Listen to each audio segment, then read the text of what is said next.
अस्सलामुअलैकुम व्यूवर्स, कैसे हैं आप सब। उम्मीद करती हूँ कि आप सब खैरियत से होंगे। दुआ है पाक परवरदिगार से कि वो हमें अपने अपने घरों में अपनी फैमिली के साथ खुश व आबाद रखे, आमीन। व्यूवर्स, आज मैं आपके लिए 3 मिल्क केक की रेसिपी लेकर आई हूँ। इसे ट्रेस लेजिस केक भी कहा जाता है। ये एक बहुत ही मज़े का केक होता है और मुंह में डालते ही मुंह में घुल जाता है। मुझे उम्मीद है कि इस केक को एक बार बनाने के बाद आप इसे बार बार बनाएंगे। ख़ास तौर पर अगर आप ईद पर इसे बनाते हैं तो सब मिठाइयों की छुट्टी कर देगा ये केक।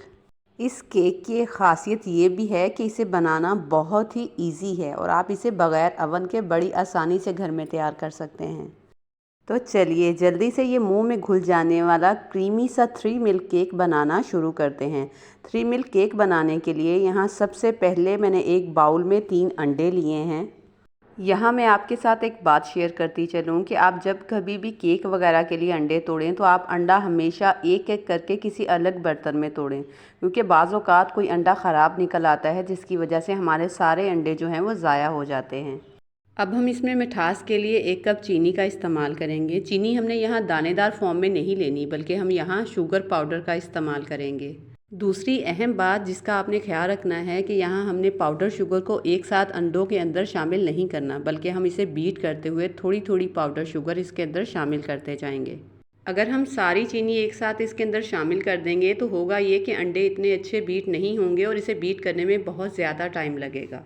इसलिए हम यहाँ चीनी को तकरीबन 4 से 5 स्टेप में थोड़ा थोड़ा करके इसके अंदर शामिल करते जाएंगे, यहाँ तक कि अंडे जो हैं वो बिल्कुल फोमी फॉर्म में आ जाएं। यहाँ अंडों को बीट करते हुए तकरीबन 5 से 7 मिनट हो चुके हैं। आप देख सकते हैं कि यहाँ अंडे बिल्कुल अच्छे से बीट हो गए हैं और इनका कलर भी चेंज हो चुका है। अब मैं इसमें 1 पिंच जर्दे का कलर शामिल करूँगी। इससे हमारा जो स्पंज है उसके अंदर एक बहुत ही ज़बरदस्त सा येलो कलर आ जाएगा। वैसे ये ऑप्शनल है, आप चाहें तो आप यहाँ कलर को स्किप भी कर सकते हैं। बस इस पॉइंट पर अब हम मशीन को बंद करते हुए इसके अंदर कुछ मज़ीद चीज़ें शामिल करेंगे। क्योंकि यहाँ हमने अंडों का इस्तेमाल किया है, इसलिए इस पॉइंट पर मैं इसमें 1 टीस्पून भर के वनीला एसेंस शामिल करूँगी। आप चाहें तो आप इसकी जगह यहाँ लेमन एसेंस या पाइनएप्पल एसेंस का इस्तेमाल भी कर सकते हैं। इसी के साथ केक को सॉफ्ट बनाने के लिए यहाँ मैं इसमें तकरीबन 1/4 कप के करीब मिल्क शामिल करूँगी। यहाँ हमने दूध ठंडा इस्तेमाल नहीं करना, बल्कि नीम गर्म दूध का इस्तेमाल करेंगे। दूध शामिल करने के बाद अब मैं इसमें तकरीबन 3 टीस्पून के करीब कुकिंग ऑयल शामिल करूँगी। बस अब ये तमाम चीज़ें शामिल करने के बाद हम बीटर को मज़ीद चंद सेकंड के लिए चलाते हुए इन तमाम चीज़ों को अच्छे से मिक्स कर लेंगे। बस अब इस पॉइंट पर हम इसमें 1.5 कप के करीब ऑल पर्पज़ फ्लोर यानी कि मैदा शामिल करेंगे। यहाँ हमने मैदे को डायरेक्ट इसके अंदर शामिल नहीं करना, बल्कि हम इसे छानते हुए इसके अंदर शामिल करेंगे। इसी के साथ ही इसी पॉइंट पर हम इसमें 1 टीस्पून भर के बेकिंग पाउडर भी शामिल कर देंगे और अब इन दोनों चीज़ों को अच्छे से छानते हुए हम इस मिक्सचर में अच्छे से मिक्स कर लेंगे। यहाँ इस बात का ख़ास ख्याल है कि हमने मैदे को इस मिक्सचर के अंदर बहुत अच्छे से मिक्स करना है, लेकिन ये काम हम बिल्कुल हल्के हाथ से करेंगे, क्योंकि अगर हम इसे तेज़ी से मिक्स करते हैं तो अंडों के अंदर जो एयर डेवलप हुई थी वो ख़त्म हो जाएगी। बस अब हमने जिस डिश के अंदर केक को बेक करना है, हम उसमें बटर पेपर लगाते हुए हल्का सा ऑयल लगा देंगे और इस मिक्सचर को उसमें डाल के बेक कर लेंगे। केक को बेक करने के लिए मैं यहाँ माइक्रोवेव के बजाय पतीले का इस्तेमाल कर रही हूँ। पतीले को यहाँ मैंने मीडियम फ्लेम पर कवर करते हुए तकरीबन 15 मिनट के लिए प्री हीट कर लिया था। अब मैं इसके अंदर जाली रखते हुए इसमें केक रख के इसे तकरीबन 30 से 35 मिनट के लिए बेक करूँगी। केक को बेक करने के लिए यहाँ मैंने हीट प्रूफ डिश का इस्तेमाल किया है। अब केक को बेक करने के दौरान हम चूल्हे की फ्लेम को बिल्कुल लो रखेंगे। तकरीबन 30 से 35 मिनट तक बिल्कुल लो फ्लेम पर बेक करने के बाद आप देख सकते हैं कि यहाँ हमारा केक बिल्कुल रेडी है। जैसे ही केक रूम टेम्परेचर पर अच्छे से ठंडा हो जाएगा, अब हम अगले स्टेप की तरफ चलेंगे। अगले स्टेप में मैंने यहाँ एक बाउल में 1/2 कप के करीब फ्रेश क्रीम ली है। अब मैं इसमें तकरीबन 5 से 6 टेबलस्पून भर के ड्राई मिल्क शामिल कर दूँगी। यहाँ इस बात का ख्याल रहे कि हमने यहाँ टी वाइटनर का इस्तेमाल नहीं करना, बल्कि हम यहाँ फुल फैट ड्राई मिल्क का इस्तेमाल करेंगे। अब मैं इसके अंदर 1 कप भर के फ्रेश मिल्क का शामिल करूँगी। ये बॉईल किया हुआ ठंडा दूध है। अब हम इन तमाम चीज़ों को अच्छे से मिक्स कर लेंगे। अब हम इस मिक्सचर को केक के ऊपर लगाते हुए केक को इसे अच्छे से सोक कर लेंगे।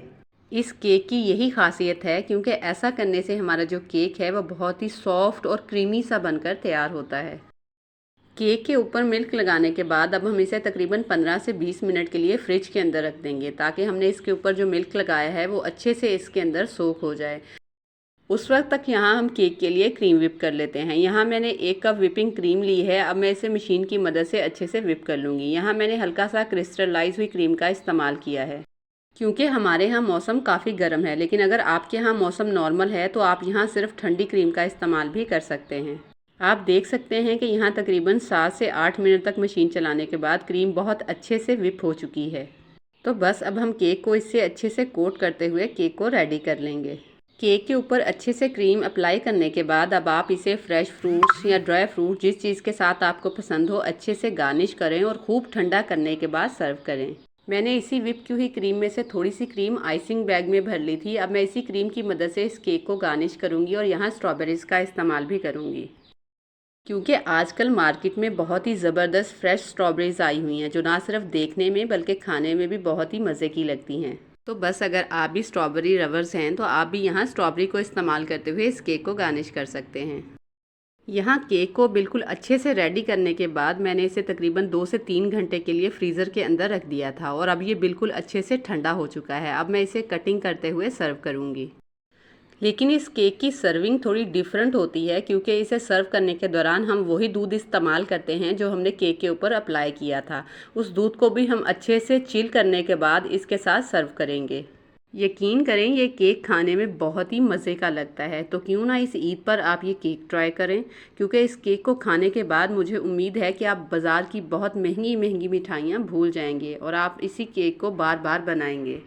उम्मीद है आपको मेरी ये आज की 3 मिल केक की रेसिपी ज़रूर पसंद आई होगी। अगर आपको मेरी ये रेसिपी अच्छी लगे तो मेरी वीडियो को लाइक और शेयर ज़रूर कीजिएगा और मुझे कमेंट बॉक्स में ज़रूर बताइएगा। इसी के साथ मुझे अगली रेसिपी तक के लिए इजाज़त दीजिए। अल्लाह हाफिज़।